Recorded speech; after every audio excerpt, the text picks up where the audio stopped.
여러분, 이어서 문제 6번 들어갑니다. 문제 6번은 마지막 문제로서 실습 문제 6번 조회해야 하는 거죠. 조회가 아니라 6번이 아니라 7번이네요. 6번은 결산이니까 7번 문제는 다음 사항을 조회하래요. 조회. 그리고 이 답안을 이론 문제 답안 작성 메뉴에다가 입력하래요. 이론 문제 답안 작성. 자, 일단은 조회를 먼저 해봐야 되겠죠. 자, 1번 6월 말 현재. 6월 말 현재 밑줄짝. 이 말은 누계 개념입니다. 누계. 1월 1일부터 지금까지 이런 얘기거든요. 우리가 그 재무상태표나 합계잔액산표를 클릭하면 그것은 누계 개념이라고 보시면 돼요. 지급음, 다 같이 무슨 음? 지급음은 전기말과 대비하여 얼마나 증가했는가 그랬어요. 그러면 여러분 6월 말 현재 지급음, 그러니까 자산부채 자본과 관련된 것은 전년도와 비교할 때에는 재무상태표를 가는 게 가장 빨라요. 가장 빠르고 정확할 수 있어요. 자, 재무상태표를 갈 건데 여러분들은 지금 전체 메인 화면을 들어오시기 바랍니다. 메인 화면 들어오시면 자, 여러분 설명할 때에는 천천히 나갈 거니까 자, 빨리 할 수 있어도 기다려 주시고, 자, 여기서 결산 재무제표라고 보이나요? 예, 여기 들어오시면 결산 자료 입력, 합계잔액산표, 재무상태표, 손익계산서 이렇게 있는데 어디로 가는 게 가장 빠르다고요? 지급음이니까 여러분 재무상태표 전기말과 비교할 거니까 자, 재무상태표가 가장 정확할 수 있습니다. 자, 재무상태표를 클릭하고 매달 6월 말 현재 6월을 선택합니다. 그러면 여기에 누계 개념이라 했고 계정 과목은 지급어음을 찾아요. 쭉 드래그로 내려보면 여러분 부채편에 있겠죠? 지급어음은 부채니까 지급어음 클릭하세요. 자, 이러면 보는 방법이 여기가 바로 단기 올해의 잔액이에요. 그러면 단기 전기말과 비교하라 그랬어요. 그러면 전기말은 바로 단기가 전에 전기가 여기죠. 전기말 12월 30일 현재 얼마예요? 2천만원. 전년도 말에 2천만원이었던 지급어음이 6월 30일 현재 단기에 3,650만원으로 증가했네요. 그러면 얼마가 증가된 건가요? 계산기 두들겨 주세요. 3,650만원 마이너스 2천만원 이렇게 해주시면 1,650만원이라고 나오는 거 맞나요? 오케이. 1,650만원을 메모해 놓으시기 바랍니다. 자, 이렇게 해서 한 문제 끝났어요. 조회가 끝났어요, 여러분. 그 다음 2번 문제 가봅니다. 2번 1월부터 6월까지 3월까지의 상품 매출액은 얼마냐 그랬어요. 상품 매출 동그라미. 계정 과목은 상품 매출입니다. 자, 월계표.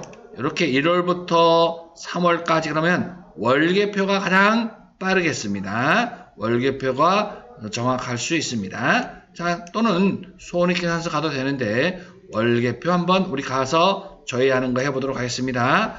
1계표, 월계표를 클릭합니다. 자, 장부관리에 1계표, 월계표라고 되어 있죠? 클릭합니다. 여기서 우리는 처음에 자동으로 세팅된 게 1계표로 되어 있고 바로 옆에는 월계표 클릭하시고요. 여기다가 1월부터 01, 03, 3월까지 이렇게 1월부터 3월까지 나오고 있죠. 그러면 다 같이 상품 매출을 찾아갑니다. 상품 매출 찾으셨나요? 자, 현금으로 매출한 건 5,700. 그 다음에 현금이 아닌 걸로 매출한 거 4,476만원. 그러면 걔가 1억 176만 원이에요. 여기서 묻는 것은 상품, 현금이냐 대체냐를 묻지 않고 전체 걔를 물어본 거거든요. 그러니까 1억 176만 원어치 상품 팔았다 이런 얘기지. 그러면 거기다가 메모 1억 176만 원 답이 맞네요. 1억 176만 원. 오케이. 메모해 놓으시고요. 다음 여러분 이제 접대비가 가장 많은 월과 가장 적은 월의 차이는 그랬습니다. 그러면 총계정 원장, 특정 계정을 비교하고자 할 때는 총계정 원장이 가장 빠르다 했습니다. 그러면 여러분 다 같이 장부관리에 총계정 원장을 클릭합니다. 총계정 원장을 클릭하시고 여러분 2분기라고 그랬죠? 4월 1일부터 04, 01, 06, 30 이렇게 엔터.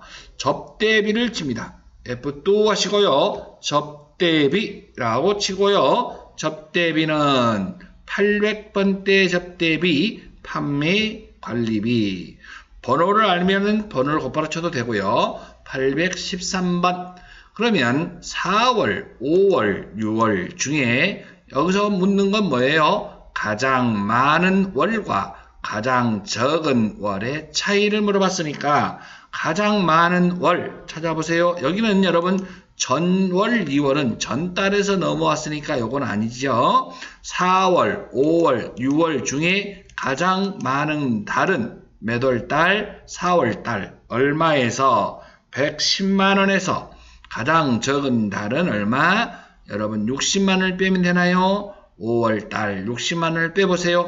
110만원에서 60만원을 빼면 50만원 나오겠네요. 맞습니까? 50만원이 맞는지 확인합니다. 오케이. 50만원이 맞았습니다.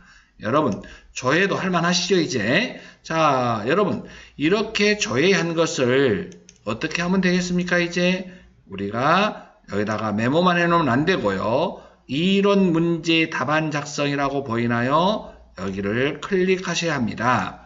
여기다 클릭하고 마무리를 해줘야 되겠죠? 마무리 뭐라 그랬어요? 모든 메뉴를 열려있던 걸 닫으라고요. 그리고 여러분 이론 답안 작성 클릭. 방금 조회했던 문제를 1번에 답이 1650만원, 2번은 1억 176만원, 그 다음에 3번은 50만원 이렇게 해주면 실무 문제 조회 관련된 7번 문제가 끝난 겁니다. 그 다음에 이제 여러분들은 이론 풀시면 되는 거지요. 이론은 일단은 이렇게 3번으로 찍어 놓으시고 아는 것만 옮겨 주시기 바랍니다. 2번 문제는요. 여러분 조회 문제가 이제 끝났으면 여러분들은 이론 제일 앞에 있어요. 여러분 이론 이렇게 앞에 있는데 뭔 말인지 하나도 모를 거예요. 자 어찌됐든 간에 여러분 요것 좀 풀어야 돼요. 자 3번 문제를 보면 여기까지는 하나도 없네. 4번까지. 예, 여러분 4번 문제에서 하나 3번 맞췄네요. 5번 답 없고 6번 없고 7번 없고 8번에 나오나? 예, 없고 5. 야, 10번에 3번 하나 있어요. 11번에 3번. 벌써 3문제죠? 예, 3문제 정도는 항상 나와요. 이렇게 이번에는 4문제 나왔습니다. 예, 13번에서 3번. 자 이렇게 해서 할 수 있는 것만 풀고 이것은 이론 문제는 일단은 여러분들이 실기가 어느 정도 된 다음에 제가 이론 정리를 해 드리도록 하겠습니다. 자 여러분 지금 실무시험에서 1번부터 7번까지 문제를 풀어봤잖아요. 그럼 여러분 자 채팅창에 들어오셔가지고서 질문을 여러분들 남겨놓으시면 제가 질문을 에 대한 답을 하도록 하겠습니다. 자, 질문 시간을 갖도록 해볼까요?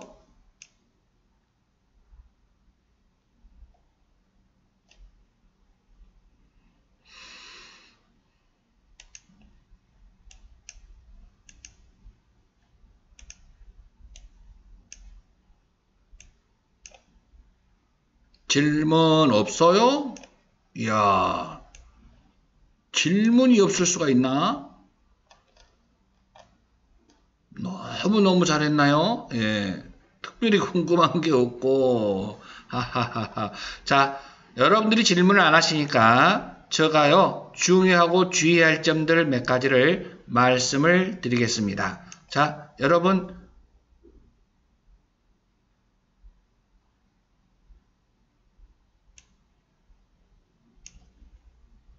자, 보세요. 자, 문제를 보세요. 이제 문제를 여러분들이 자, 전체적으로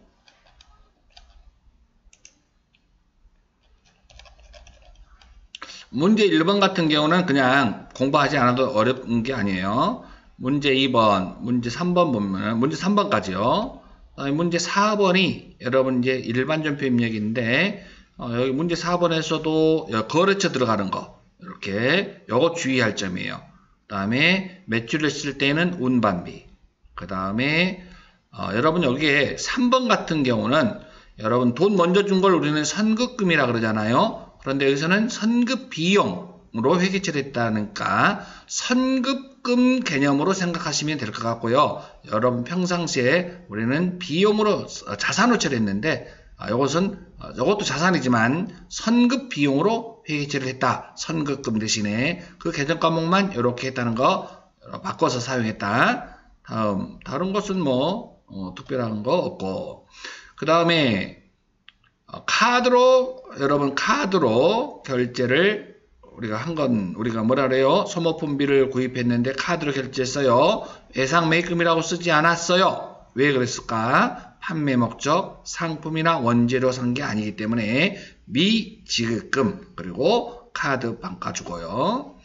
자, 여러분 여기서 설명하고자 하는 것은 자, 어떤 거냐면 여러분들이 질문이 나와야 되는 건데 요거 문제 6번에 1번 다시 봅니다. 문제 6번에 1번 보면 평상시 우리가 좀 사용하지 않는 문제가 있는데요. 대표자가 개인적인 용도로 사용을 했어요. 그런데 이것을 우리는 인출금이라 그래요. 근데 우리가 대표자가 가져갔는데 우리가 기준에 뭘로 처리했냐면 그냥 돈이 없어졌어요. 장부랑 안 맞아요. 그냥 현금 과부작이라고 일단 처리해놨어요. 대표자가 가져간 것을 지금 기록을 안 해놨단 말이에요. 그런데 현금 과부작이라고 임시로 돈이 부족하니까 현금 과부작이라고 처리했는데 현금 과부작이 차변이에요, 대변이에요가 이게 굉장히 중요해요. 근데 왜 우리는 현금 과부작이 차변에 무조건 있을까라고 생각하고 대변에 보내고 차변에 인출금이라고 했을까요? 원칙은 이렇게 조회해야 합니다. 이 문제를 여러분 있잖아 외워서도 되는 게 아니고 다 같이 합기 잔액산표 여기를 들어오세요. 합계 잔액산표 아니면 재무상태표를 들어와도 되고요. 재무상태표 한번 들어오세요. 재무상태표, 결산 재무제표 여기를 들어오시면 12월 들어옵니다. 12월 그리고 현금 과부족을 찾아요. 현금 과부족 현금 과부족이 지금 5만원이 있잖아요. 더블 클릭해 보세요. 더블 클릭하면 여기 거래 붕괴가 나와요. 여러분 7월 1일 날짜에 거래가 있었어요. 날짜를 보니까 더블 클릭해 봐요. 또 그러면 여러분 7월 1일 날 출금 돈이 대변의 현금 차변의 현금 과부족이라고 적어 놓으세요. 여러분 이 거래가 7월 1일에 차변의 현금 과부족 대변의 현금 5만원 이런 거래가 있었다는 거예요. 그러면 차변에 일단 현금 과부족이 있었던 것을 우리가 기록해서 기말 12월 31일까지 이게 넘어온 거 아니에요? 그러면 이건 12월 31일 가짜 계정이니까 임시 계정이니까 정리를 해야 한다는 거지요. 정리한다는 말은 반대편으로 보내줘야 한다. 그래서 여기에 나와 있던 현금 과부족이 무슨 변에 가야 해? 대변으로 가야 해. 근데 그 돈이 누가 가져갔었어요? 대표이사가 개인적인 용도로 사용한 금액 이 이름을 개인회사에서는 인출금이라 그런다고요. 개인회사에서는 나같이 뭐라 한다고요? 인출금.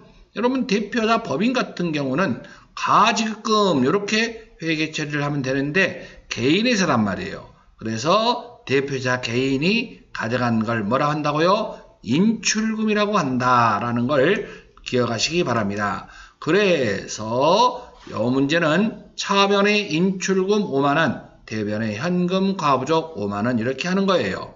그래서 여러분 문제 6번 질문까지 다 했습니다. 자, 여러분 이것은요, 우리가 기출문제를 지금 처음 풀어봤고요. 처음 풀어봤으니까 여러분 이 책 한 권을 기출문제 한번 풀었다는 얘기는 책 한 권을 종합적으로 검토했다라고 생각하시면 됩니다. 이 문제가 완벽하게 숙달될 때까지 100점 맞을 수 있을 때까지 연습하시는 게 가장 좋은 방법이에요. 여러 가지 문제를 복잡해서 푸는 것보다 이 하나를 완벽하게 나의 것으로 만들어 보는 것이 제일 좋은 방법이다 라고 생각합니다. 여러분 고생 많으셨습니다. 여기서 마치겠습니다. 수고했습니다.